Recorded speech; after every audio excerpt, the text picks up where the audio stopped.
शनैश्चराय नमः। ॐ शान्ताय नमः। ॐ सर्वाभीष्टप्रदायिने ॐ शरण्याय नमः। ॐ वरेण्याय नमः। ॐ सर्वेशाय नमः। ॐ सौम्याय नमः। ॐ सुरवन्द्याय नमः। ॐ सुरलोकविहारिणे ॐ सुखासनोपविष्टाय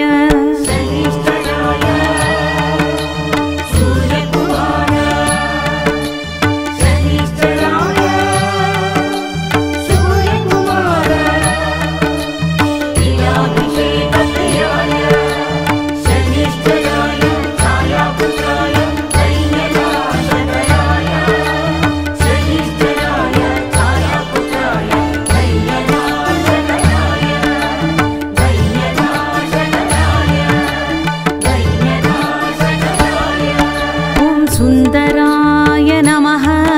ॐ घनाय नमः। ॐ घनरूपाय नमः।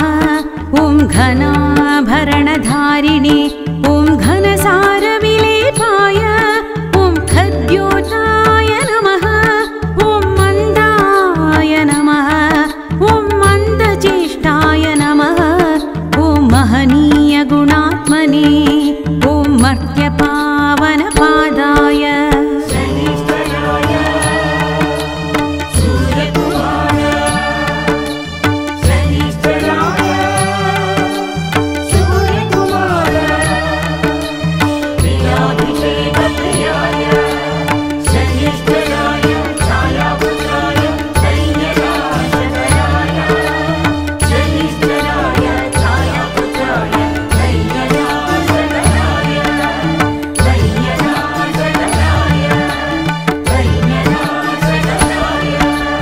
महेशाय नमः। ॐ छायापुत्राय नमः। ॐ शर्वाय नमः। ॐ शततूणिरधारिणे ॐ चरस्थिरस्वभावाय ॐ अचञ्चलाय नमः। ॐ नीलवर्णाय नमः। ॐ नित्याय नमः। ॐ नीलाञ्जननिभाय ॐ नीलाम्बरविभूषणाय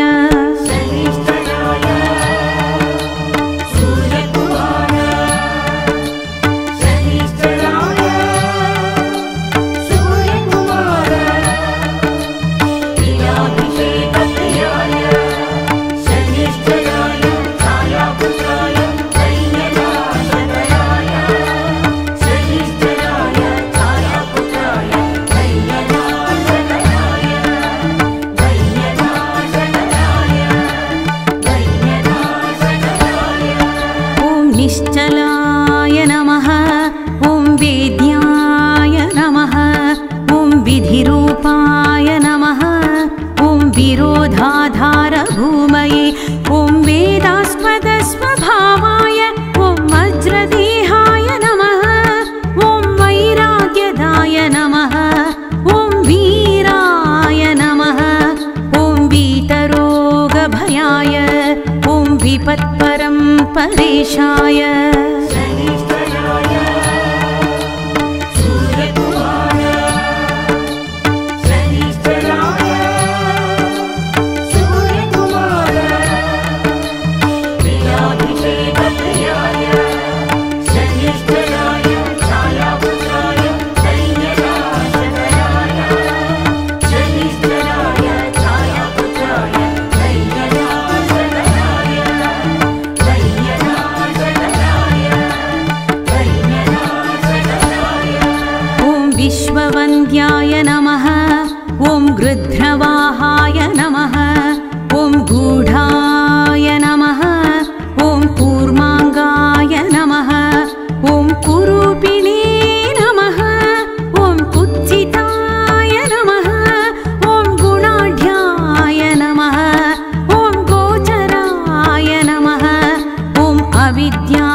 विष्णुभक्ताय नमः ॐ वशिने नमः ॐ विविधागमवेदिने ॐ विधिस्तुत्याय नमः ॐ मन्द्याय नमः ॐ विरूपाक्षाय नमः ॐ वरिष्ठाय नमः ॐ गरिष्ठाय नमः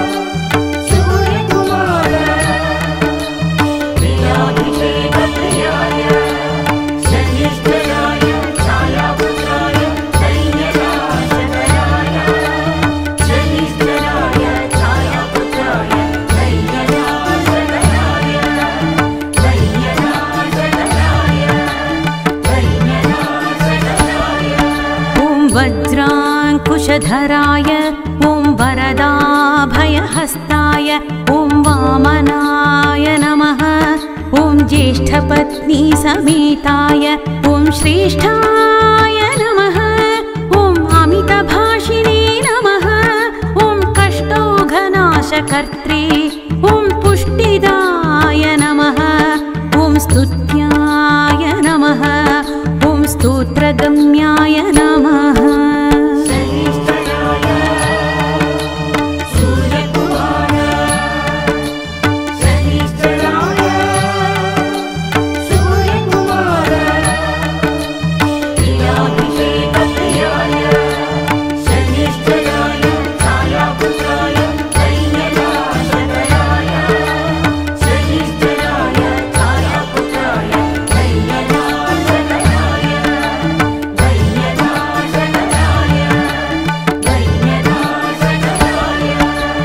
भक्तिवश्याय नमः ॐ भानवे नमः ॐ भानुपुत्राय नमः ॐ भव्याय नमः ॐ पावनाय नमः ॐ धनुर्मण्डलसंस्थाय ॐ धनदाय नमः ॐ धनुष्मते नमः ॐ तनुप्रकाशदेहाय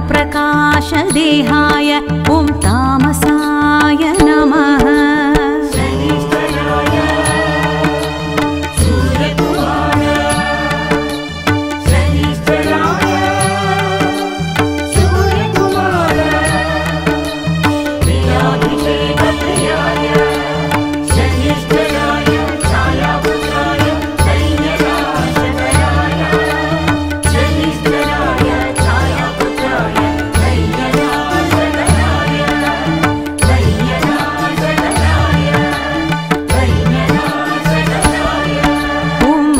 शेषजनवन्द्याय ॐ विशेषफलदायिने ॐ वशीकृतजनेशाय ॐ पशूनां पतये ॐ खेचराय नमः ॐ खगेशाय नमः ॐ घननीलाम्बराय ॐ काठिन्यमानसाय ॐ आर्यगणस्तुत्याय ॐ नीलच्छत्राय नमः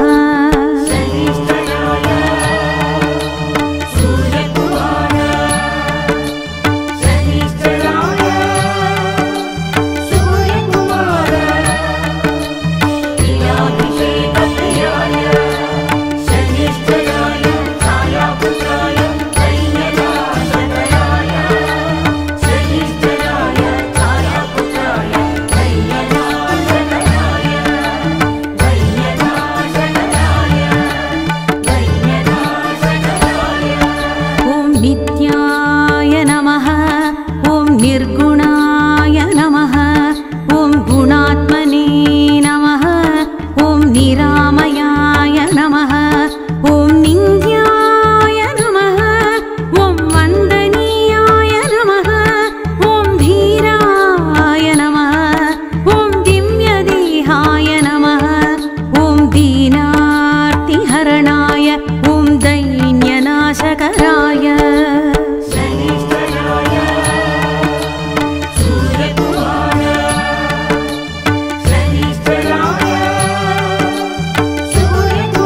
फलदायिने ॐ वशीकृतजनेशाय ॐ परिपोषितभक्ताय ॐ परभीतिहराय ॐ भक्तरक्षकायै नमः ॐ तिलाभिषेकप्रियाय नमः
शनैश्चराय नमः ॐ शान्ताय नमः ॐ सर्वाभीष्टप्रदायिने ॐ शरण्याय नमः ॐ वरेण्याय नमः ॐ सर्वेशाय नमः ॐ सौम्याय नमः ॐ सुरवन्द्याय नमः ॐ सुरलोकविहारिणे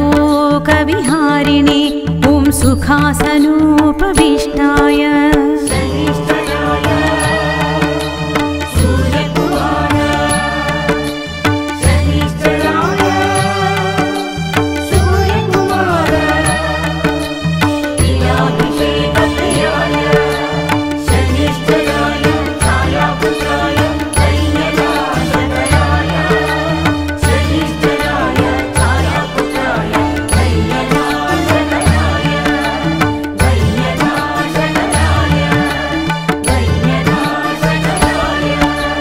सुन्दराय नमः ॐ घनाय नमः ॐ घनरूपाय नमः ॐ घनाभरणधारिणे ॐ घनसारविलेपाय ॐ खद्योताय नमः ॐ मन्दाय नमः ॐ मन्दचेष्टाय नमः ॐ महनीयगुणात्मने ॐ मर्त्यपावनपादाय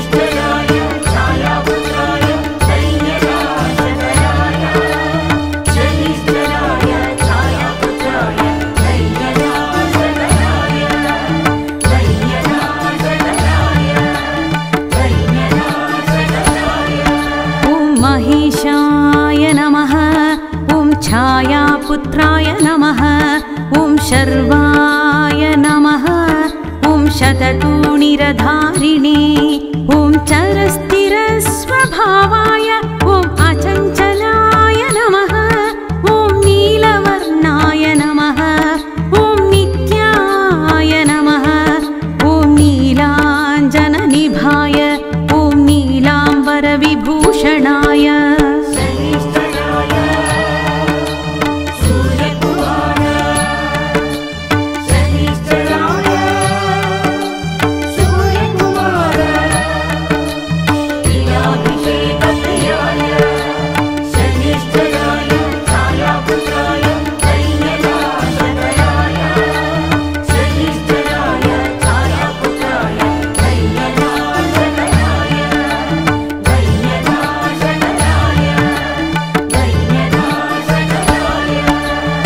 निश्चलाय नमः ॐ वेद्याय नमः ॐ विधिरूपाय नमः ॐ विरोधाधारभूमये ॐ वेदास्पदस्वभावाय ॐ वज्रदेहाय नमः ॐ वैराग्यदाय नमः ॐ वीराय नमः ॐ वीतरोगभयाय ॐ विपत्परं परेशाय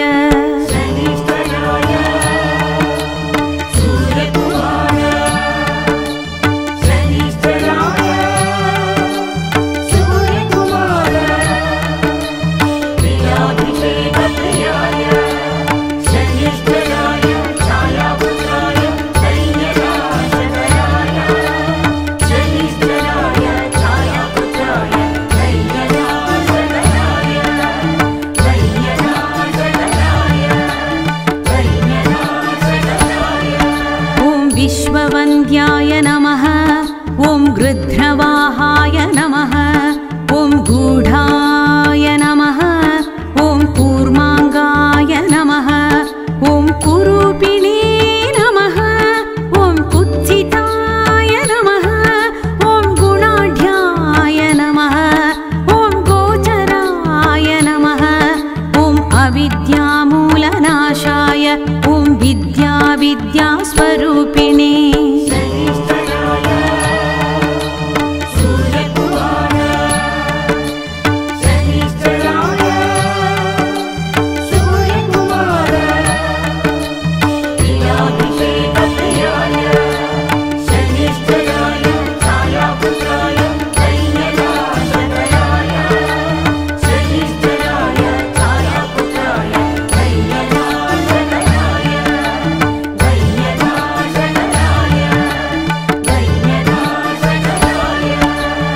आयुष्यकारणाय ॐ आपदुद्धर्त्री नमः। ॐ विष्णुभक्ताय नमः। ॐ वशिने नमः। ॐ विविधागमवेदिने ॐ विधिस्तुत्याय नमः। ॐ मन्द्याय नमः। ॐ विरूपाक्षाय नमः। ॐ वरिष्ठाय नमः। ॐ गरिष्ठाय नमः।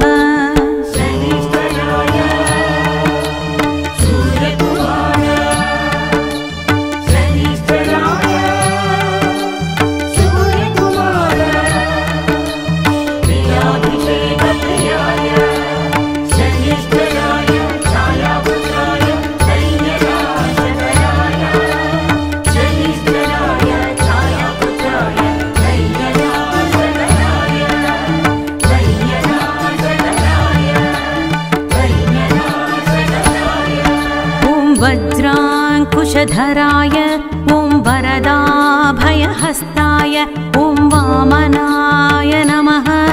ॐ ज्येष्ठपत्नी समेताय ॐ श्रेष्ठाय नमः। ॐ अमितभाषिणे नमः। ॐ कष्टौघनाशकर्त्रे ॐ पुष्टिदाय नमः। ॐ स्तुत्याय नमः। ॐ स्तोत्रगम्याय नमः।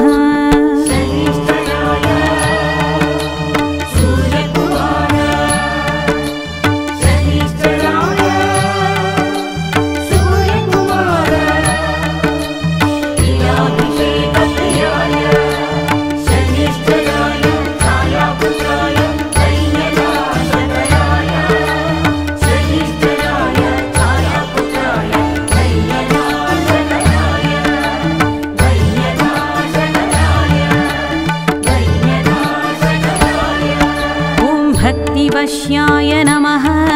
ॐ भानवे नमः। ॐ भानुपुत्राय नमः। ॐ भव्याय नमः। ॐ पावनाय नमः। ॐ धनुर्मण्डलसंस्थाय ॐ धनदाय नमः। ॐ धनुष्मते नमः। ॐ तनुप्रकाशदेहाय ॐ तामसाय नमः।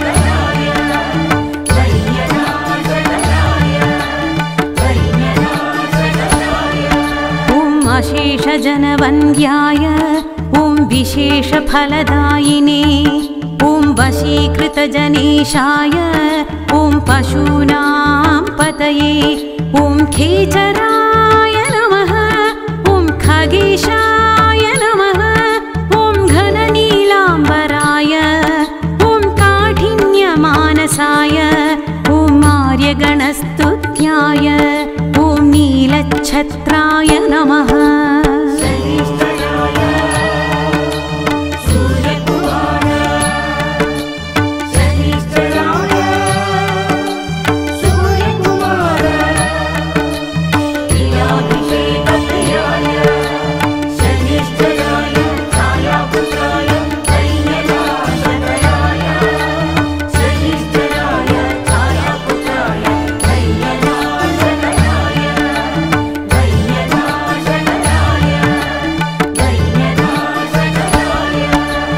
नित्याय नमः ॐ निर्गुणाय नमः ॐ गुणात्मने नमः ॐ निरामयाय नमः ॐ निन्द्याय नमः ॐ वन्दनीयाय नमः ॐ धीराय नमः ॐ दिव्यदेहाय नमः ॐ दीनार्तिहरणाय ॐ दैन्यनाशकराय